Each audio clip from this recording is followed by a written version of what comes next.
인공지능 반도체 열풍 속에 글로벌 주식시장이 달아오르고 있습니다. 미국 다우와 나스닥이 사상 최고치를 기록했고 일본 니케이는 34년 만에 역대 최고치를 경신했습니다. 정의선 현대차그룹 회장이 브라질을 중남미 사업의 거점으로 키우겠다고 밝혔습니다. 룰라 대통령을 만나 브라질에 1조 5천억 원을 투자하겠다고 약속했습니다. 효성이 효성 첨단 소재를 비롯한 6개 출자 회사를 인적 분할해 새로운 지주회사를 설립합니다. 새로 독립하는 지주사는 조현준 효성그룹 회장의 동생 조현상 부회장이 이끌게 됩니다. 정부가 의료재난 위기경보를 최고 수위인 심각 단계로 상향했습니다. 의사들의 집단 행동이 끝날 때까지 모든 의료기관에서의 비대면 진료를 전면 허용했습니다.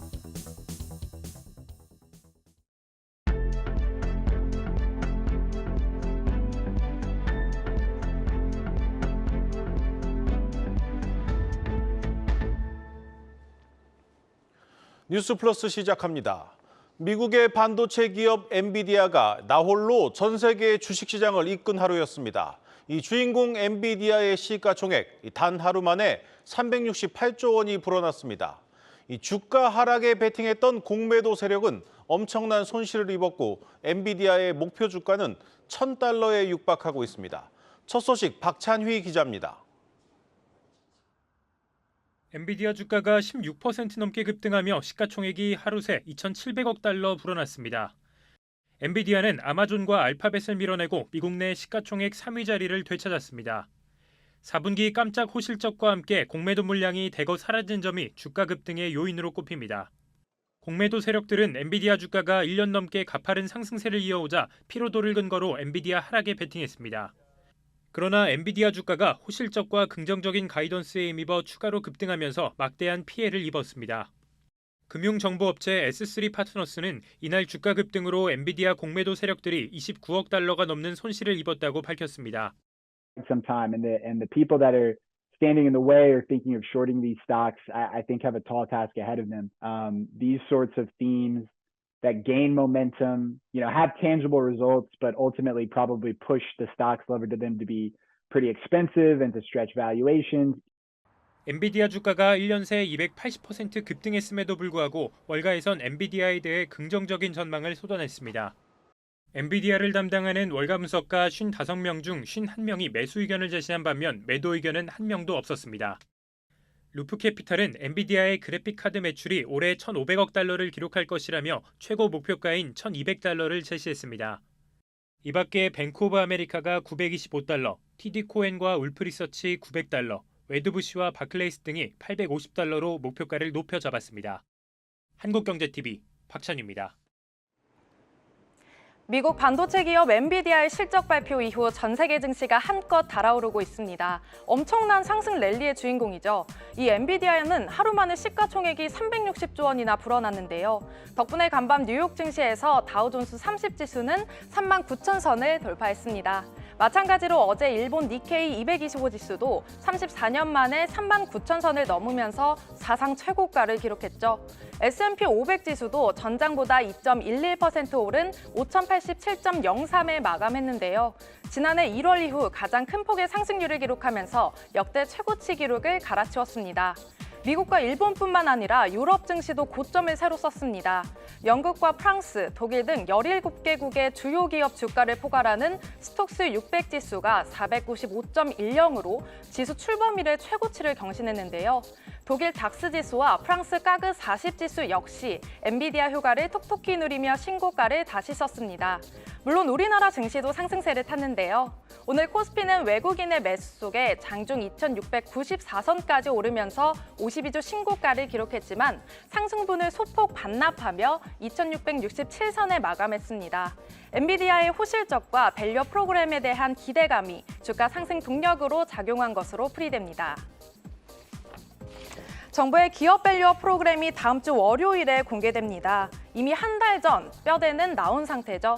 그중 기업들의 자발적인 주주 환원을 촉진하기 위한 세제 인센티브가 핵심이 될 전망인데요. 정부는 기업 가치를 개선한 우수한 기업들로 구성된 지수도 개발할 계획입니다. 이 때문에 최근 들어 자사주 소각이나 이 배당 확대 등 주주 환원 정책을 내놓는 기업들이 많아지고 있는데요. 업계에서는 지난해 자사주 매각이 약 100건 정도였다면 올해는 150건이 넘는 자사주 소각이 발생할 것으로 전망하고 있습니다. 삼성증권은 밸류업 모범색으로 메리츠 금융지주를 꼽았는데요. 중기 주주 환원 정책에 따라 지난해 자사주 소각과 이 배당을 합친 총 주주 환원율이 51%에 달했다는 설명입니다. 특히 지난해 당기순이익도 2조 원을 넘기면서 이 호실적에 대한 기대감까지 겹쳐 오늘 9%대 급등했는데요. 어제 미래에셋증권도 향후 3년간 매년 최소 보통주 1,500만 주를 소각하는 방안을 의결하면서 오늘 장중 52주 신고가를 다시 썼습니다. 한토운용 측은 이 대형주보다 중소형주가 주주 환원 정책에 더 큰 수혜를 받을 것이라면서 이번 밸류업 프로그램의 핵심은 저PBR이 아닌 주주 환원이라고 강조했습니다. 최근 초전도체 관련 사업을 하겠다고 선언한 기업들이 많아졌죠. 연예기획사 아센디오는 이틀 연속으로 상한가를 기록했는데요. 지난 21일 공시를 통해 이 사업을 다각화하기 위해 초전도체 관련 사업을 이 사업 목적에 추가하는 방안을 다음 달 주주총회에서 논의하겠다고 발표했기 때문입니다. 아센디오는 영화 범죄도시를 제작 배급하는 회사로 유명한데요. 와이파이 공유기를 개발해 생산 판매하는 다보링크도 이 초전도체 사업을 추진한다는 소식에 오늘 상한가로 마감했습니다. 그리고 최대 주주인 테라사이언스도 상한가를 찍었는데요. 다보링크의 지난달 공시를 살펴보면요. 이 통신 재판매업을 비롯해 공연 이벤트 기획 및 제작, 그리고 화장품 제조까지 이미 다양한 분야로 사업 목적을 변경했는데요. 불과 한 달 만에 이렇게 초전도체 관련 사업들로 사업 목적을 변경한 것을 확인할 수 있습니다. 특히 다음 달 국내 연구진이 이 미국 물리학회 연례회의에서 초전도체라고 주장하는 물질의 실험 결과가 발표될 예정이라서 관련주들이 들썩이고 있는데요.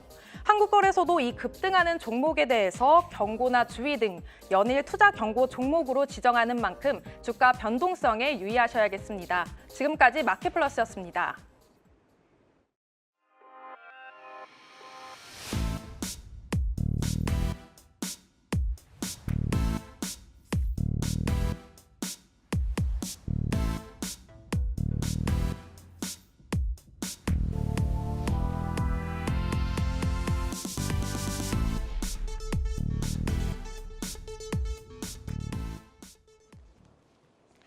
효성그룹이 새로운 지주회사 설립에 나섭니다. 이 새로 독립하는 지주사는 조현준 효성그룹 회장의 동생인 조현상 부회장이 이끌게 됩니다. 이 본격적인 형제간 계열 분리가 시작됐습니다. 취재 기자 연결해 자세히 들어보겠습니다. 강미선 기자 전해주시죠. 네, 효성그룹이 신규 지주회사 설립에 나섭니다. 효성은 오늘 이사회에서 효성 첨단 소재를 중심으로 6개사 부분을 인적 분할해 신규 지주사를 설립하는 안을 결의했습니다.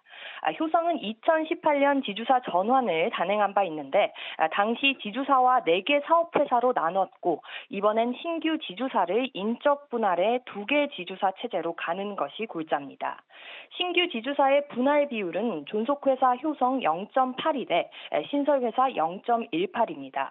조현준 효성회장은 존속회사인 효성을 맡아 기존 사업회사들의 책임 경영을 강화할 예정입니다. 신설 지주사는 조현상 효성 부회장이 이끌 것으로 알려졌습니다. 조현상 효성 부회장이 경영하고 있는 모빌리티 플랫폼 사업 등을 포함하면 신설 지주사의 매출 규모는 7조 원대입니다. 조현준 회장이 지주사 효성과 효성 TNC, 효성 중공업을 맡고 조현상 부회장이 효성 첨단 소재를 맡는 쪽으로 사실상 계열 분리 수순입니다. 효성은 오는 6월 임시 주주총회를 열어 회사 분할 승인 절차를 거칠 예정입니다. 한국경제TV 강미선입니다. 국내 첫 번째 액화수소 플랜트가 본격적인 상업 생산을 시작했습니다. 이 수소 경제를 위한 기반들이 하나씩 만들어지고 있는데 이 문제는 핵심 기술들은 여전히 해외에 의존하고 있다는 겁니다. 고영욱 기자입니다. 경남 창원 두산에너빌리티 부지에 있는 국내 1호 액화수소 플랜트입니다. LNG에서 수소를 분리해 여러 단계로 정제한 뒤 액화시키는 시설입니다. 설계 당시 관련법조차 없어 애를 먹기도 했지만 현재는 발주처의 최종 검증을 준비하며 상업 생산을 앞두고 있습니다. 지금 제 뒤로 보이는 설비가 국내 최초로 액화수소를 만들 수 있는 플랜트입니다. 하루에 5톤, 약 승용차 1000대 분량의 수소를 만들 수 있습니다. 현재 수소는 1kg당 9,700원에 팔리고 있습니다. 액화수소는 기체 상태보다 8배 많은 양을 저장하고 운송할 수 있어 경제성이 올라갑니다. 생산 핵심 기술은 콜드박스입니다. 거대한 단열기 내부에 열 교환기와 줄톰슨 밸브 등을 설치해 수소가 액체가 되는 영하 253도까지 낮추는 겁니다. 국내에는 아직 이 기술이 없어 프랑스 에어리퀴드사가 제공한 기술을 사용했습니다. 설계 시공 사업 비용 750억 원 가운데 350억 원이 이 회사로 갔습니다. 향후 증설이나 고장 등으로 설비를 새로 들이려고 해도 에어리퀴드사 제품을 써야 합니다. 다행히 두산에너빌리티는 이번 프로젝트로 엔지니어링 기술을 확보해 자립 기반을 마련했습니다. 또 플랜트 사업회사 지분 20%를 갖고 있는 만큼 판매에 따른 수익도 예상됩니다. 두산에너빌리티가 지금 그 수소를 활용해서 그 운전이 되는 이제 터빈도 지금 개발을 하고 있고 밸류 체인들이 지금 좀 다 연계가 돼가지고 서로 시너지를 어떻게든지 만들 수 있는 방안을 좀 그 모색을 하고 있고요. 수소 자체를 생산하는 거기 때문에 큰 역할을 할 수 있을 거라고 크게 기대를 하고 있습니다. 관련 업계에선 국내에서 오는 2030년 하루 800톤, 2040년 1,400톤의 수소가 사용될 것으로 전망합니다. SK E&S와 효성중공업도 시장 선점 경쟁에 나섰습니다. 상반기 중 각각 90톤, 15톤 생산할 수 있는 액화수소 플랜트가 준공될 예정입니다. 두산에너빌리티 측은 3, 4위 생산 능력이 현재 수요를 크게 웃돈다며 사업 초기 과당 경쟁을 우려했습니다. 한국경제TV 고영욱입니다.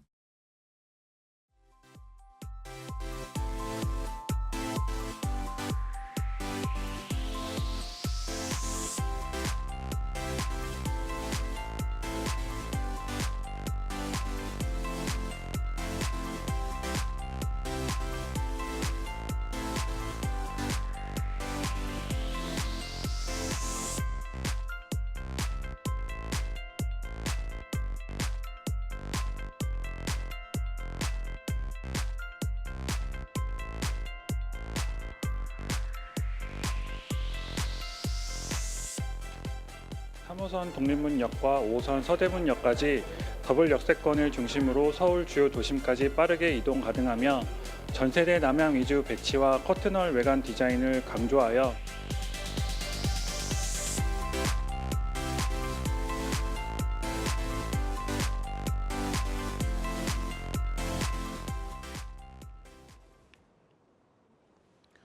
위기에 몰렸던 한샘이 1년 만에 흑자를 내는 데 성공했지만 이 시장의 분위기는 싸늘합니다. 이 비용을 줄여서 낸 흑자라는 겁니다. 이 적자를 낸 당시와 비교해 나아진 게 없다는 분석이 나오고 있습니다. 방서후 기자입니다. 지난 2002년 상장 이후 처음으로 적자를 기록하며 위기에 빠졌던 한샘. 지난해에는 19억 원의 영업이익을 올리며 1년 만에 흑자로 돌아섰습니다. 구원투수로 등판한 김유진 대표의 수익성 회복 전략이 통했다는 게 한샘 측 설명이지만 시장의 반응은 다릅니다. 한샘이 실적을 발표한 이후 증권사들은 한샘에 대한 투자 의견을 중립으로 유지하고 있습니다. 한국투자증권의 경우 목표 주가도 제시하지 않고 있는데 한샘이 처음 적자를 냈던 2년 전과 동일한 의견입니다. 흑자 전환에도 불구하고 위기에 내몰린 당시와 비교해 전혀 나아지지 않았다고 보는 겁니다. 원가를 획기적으로 절감하기보다는 비용을 통제하는 식으로 이룬 흑자이기 때문입니다. 실제로 한샘의 매출 원가율은 2년 연속 78%를 유지하고 있지만 같은 기간 판매 관리비는 크게 줄었습니다. 전문가들은 올해도 회사 실적을 좌우하는 주택시장 지표가 부진할 것으로 예상되는 만큼 당분간 유의미한 성장이 어렵다고 봤습니다. 실제로 올해 전국 아파트 입주 물량은 36만 5,953가구로 지난해 대비 9.4% 줄어들 전망입니다. 지난해 주택 착공 물량도 전년 대비 45% 넘게 급감하면서 앞으로 2년에서 3년간은 입주 대란이 불가피합니다. 이처럼 업황이 망가진 상황에서 기업 가치를 증대하기 위해선 주주 환원 정책이라도 강화해야 한다는 지적이 나옵니다. 발행 주식의 30%에 육박하는 자기 주식을 소각하거나 무상 증자를 단행해 잠겨있는 유통 주식 수를 늘리는 방법 등이 거론됩니다. 한국경제TV 방서호입니다. 가정용 미용기기를 만드는 APR이 오는 27일 코스피에 상장합니다. 이 집에서 직접 피부 관리하시는 분들이 늘면서 이 기업 가치가 엄청납니다. 이 상장하는 날 이른바 따따블에 성공하면 이 시가총액이 7조 원을 넘을 수도 있습니다. 김예원 기자입니다. 얼굴에 메스를 대지 않아 위험 부담이 적은 비침습적 방식. 피부 절개나 흉터를 남기지 않으면서 외모를 가꿀 수 있어 울세라 인모드와 같은 피부과 시술에 주로 활용되는 방법입니다. 비침습적 방식에 대한 선호도가 높아지자 국내의 기업들이 고주파 미세전류 등 피부과 시술의 기술력을 접목한 뷰티 디바이스를 출시했습니다. 기술력 증대와 더불어 더욱 저렴한 가격으로 집에서 피부를 관리하려는 수요가 늘면서 지난 2018년 5천억 원 수준이던 국내 홈 뷰티 디바이스 시장은 지난해 1조 6천억 원 규모로 성장했습니다. 국내 수요를 선점한 건 APR의 브랜드 AGR입니다. 소비자들이 원하는 리프팅이나 아니면 안티에이징 같은 이제 시술의 효능 효과들을 집에서도 충분히 볼 수 있을 정도로 이제 기술적인 부분들이 많이 이제 상승이 됐기 때문에 이제 지금 홈뷰티 디바이스가 많이 각광을 받고 있다고. APR은 10년간 뷰티 사업을 해오며 쌓은 데이터를 바탕으로 2019년 제품 개발에 착수해 21년 본격 출시했습니다. 의료기기 개발 역량을 갖춘 의공학 석박사 연구원들이 제품 개발에 나서 지금까지 출원한 특허만 70개입니다. 20-30만 원대로 저렴하고 연구 소장이 가능한 디바이스로 인기를 얻으며 지난해 말까지 누적 168만 대가 팔렸습니다. 연구진들은 사실은 대부분 다 우리나라의 그 피부과학 쪽으로만 이제 석박사를 수료를 하시고 또한 이제 디바이스 개발만 20년 이상 개발하셨던 베테랑들로 모여진 팀들이에요. 이제 시장에서 성과가 나왔었다고 생각을 하고 있고요. 현재 7개국에 진출한 APR은 글로벌 마케팅을 확대하며 해외 매출 비중을 빠르게 끌어올리고 있습니다. 최근 태국 카타르와의 총판 계약도 마쳤고 향후 성장성이 큰 유럽, 중남미, 동남아 지역 진출도 준비 중입니다. 특히 뭐 미국, 일본뿐만 아니라 홍콩이나 싱가포르 같은 나라들은 우리나라만큼 피부과가 많지 않아요. 시술 수가도 매우 비싼 편이고 또 많지 않다 보니까 바로 홈뷰티 디바이스 쪽으로 그냥 넘어가는 추세이고요. 성장성으로 본다고 했을 때는 해외가 앞으로 10배 이상 더 시장이 커질 시장이다 보니까 오는 27일 코스피 시장에 입성하는 APR의 시가총액은 공모가 기준 1조 9천억 원에 이를 전망입니다. APR은 상장을 통해 조달한 자금을 신규 공장과 R&D, 해외 마케팅 등에 투자해 글로벌 1위 뷰티테크 기업으로 도약하겠다는 목표입니다. 다만 기술력을 입증한 국내 의료기기 업체들과 LG전자, 아모레퍼시픽 등 대기업들이 이 시장에 적극 뛰어들고 있는 건 APR이 넘어야 할 과제입니다. 한국경제TV 김예은입니다. KTNG가 차기 사장 후보로 내부 인사인 방경만 수석 부사장을 낙점했지만 이 마지막 관문인 주주총회 통과를 장담하긴 어렵습니다. 이 사장 세습이라는 비판이 나오는 가운데 3대 주주인 국민연금이 어떤 입장을 내놓을지도 변수가 될 전망입니다. 유호성 기자입니다. KTNG와 대립각을 세운 행동주의 펀드 FCP. 방경만 수석 부사장이 사장 후보군으로 선정됐을 때부터 철밥통 카르텔, 사장 세습이라며 비판 수위를 높이고 있습니다.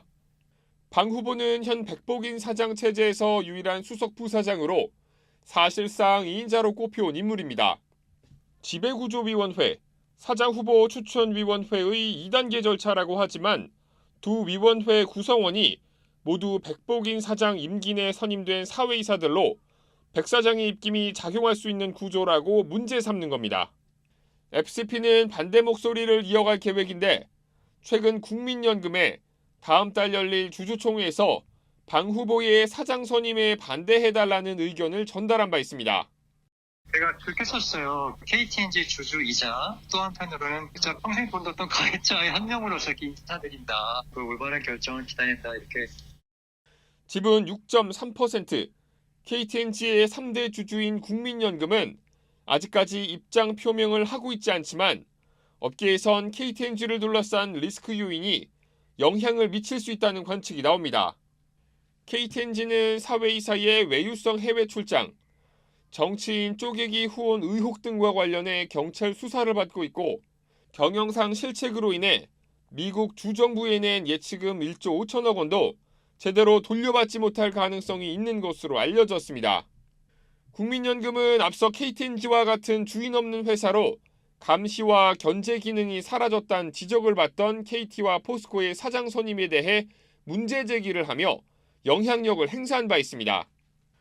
이에 대해 KTNG는 공정하고 투명한 절차와 전문성과 독립성을 보유한 사초위원들의 심도 있는 논의 끝에 방 후보를 결정한 것이라고 밝혔습니다. 한국경제TV 유호송입니다. 전 세계적으로도 유례가 없는 출산율 0.7명, 이 기록도 깨지게 생겼습니다. 이 사상 첫 0.6명대 진입이 기정사실이 되고 있습니다. 이 저출산 문제를 해결하기 위한 다양한 대책들이 쏟아지고 있는 가운데 아이를 키우면서 일도 할 수 있도록 하는 유연근무제가 하나의 해법으로 떠오르고 있습니다. 김채영 기자입니다. 오전 9시 5분. 출근 시간까지 30분도 남지 않았는데 양성은 씨는 아이 등원 준비에 한창입니다. 아이를 보내고 돌아와 노트북을 켠 양성은 씨는 메타버스 속에서 킥보드를 타고 1분 만에 출근을 마쳤습니다. 저희는 한 1분, 2분 내에 출근이 가능하죠. 원격 근무였기 때문에 이직을 할 수가 있었었고 누구나 환경에 되시는 분들이 아이를 양육할 수 있다는 부분에 있어서 되게 도움이 된다고 생각을 합니다. 부동산 플랫폼 직방은 2021년부터 자체 개발 가상 오피스 플랫폼 소마를 활용해 전 직원을 대상으로 원격 근무제를 시행하고 있습니다. 내년 인천으로 이사를 계획하고 있는 최영준 씨. 회사가 도입한 유연근무제를 통해 출근 시간을 평소 오전 9시에서 10시로 옮겼습니다. 평소에 9시에 출근했던 시간을 10시로 옮겨보니까 확실히 신체적으로도 많이 정신적으로도 압박감이 좀 덜 하더라고요. 내년에 또 인천으로 이사 가게 되면서 저 역시도 이직에 대한 고민을 조금 더 줄 수 있고. 해외 송금 핀테크 기업 센트비는 오전 9시에서 11시 중 1시간 단위로 출근 시간을 조정하는 시차 출퇴근제를 활용하고 있습니다.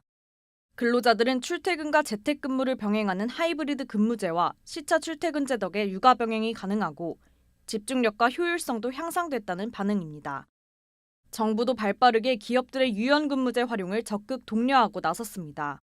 이제 가장 큰 문제가 우리가 모성보호겠지. 여기에 있어서도 이제 뭐 육아휴직, 그다음에 육아기, 그 시간 단축 지원 이런 것들을 저희들이 계속 확충을 해 나가는데 저희들 슬로건이 부부가 다 함께 있는 제도는 더 많이 쓰고 그리고 더 쉽게 이러면 출산과 육아휴직을 편하게 눈치 안 보고. 유연근무를 활용하는 사업주에 육아기 자녀를 둔 근로자를 위한 지원금을 1인당 월 최대 40만 원까지 지급하고 20만 원의 시차 출퇴근 장려금도 만들었습니다. 기혼 여성 중 육아 때문에 경력이 단절된 이들의 비율은 42%. 저출생 문제 해결 대안으로 주목받고 있는 유연근무제 도입에 근로자들의 관심이 더욱 커지고 있습니다. 한국경제TV 김채영입니다. 오늘 준비한 뉴스 플러스는 여기까지입니다. 함께해 주신 여러분 고맙습니다.